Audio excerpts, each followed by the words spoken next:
এক্সপুলসিওনে সোজা বাংলা ভাষায় এর অর্থ হচ্ছে বহিষ্কার করা। অর্থাৎ আপনার কাছে যদি এমন কোনো নোটিফিকা আসে অথবা এমন কোনো লেটার আসে, তাহলে ধরে নিবেন আপনাকে অবশ্যই একটি নির্দিষ্ট তারিখের পর দেশ ত্যাগ করার কথা বলা আছে। কোন দেশ? আপনি যে দেশে আছেন, সেই দেশ ত্যাগ করে আপনি আপনার নিজের দেশে ফেরত যাবেন। তো এই এক্সপুলসিওন এটা কাদের জন্য আসে বা কখন আসে? এটা আসলে অনেক কারণেই আসতে পারে। অনেক ধরনের আইনি জটিলতা থেকে এটি আসতে পারে।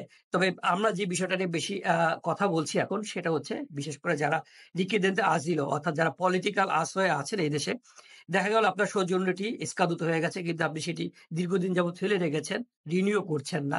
সেক্ষেত্রে এটি হতে পারে। আবার হয়তোবা এমন হয়েছে যে আপনি কমিশনে গিয়েছিলেন, আপনার নেগেটিভ হয়েছে।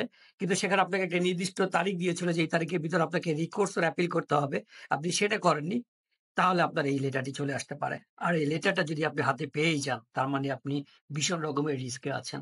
কারণ আপনি যদি এই লেটারটা পাওয়ার পর রাস্তাঘাটে চলাফেরা করেন এবং কোনো কারণে গ্রেপ্তার হন, তাহলে প্রশাসনের ক্ষমতা থাকবে আপনাকে সরাসরি বিমানে উঠিয়ে আপনার দেশে পাঠিয়ে দেওয়ার জন্য।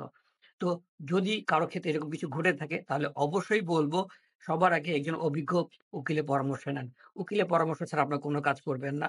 আপনার সমস্ত সিচুয়েশন দেখে উকিল আপনার হয়ে সেটাকে মুভ করতে পারবে বা এটা মোকাবেলা করতে পারবে। সো যদি কারো এরকম হয়ে থাকে তাহলে অবশ্যই বলব ওর কাছ থেকে পরামর্শ না নিয়ে সরাসরি একজন উকিলের সহায়তা আপনারা নিবেন। আপনারা চাইলে আমাদের অফিসেও আসতে পারেন। আমাদের অফিসে একাধিক অভিজ্ঞ উকিল আছে আপনারা জানেন। সুতরাং আমরা আপনাকে এই ব্যাপারে সাহায্য করতে পারব ইনশাআল্লাহ।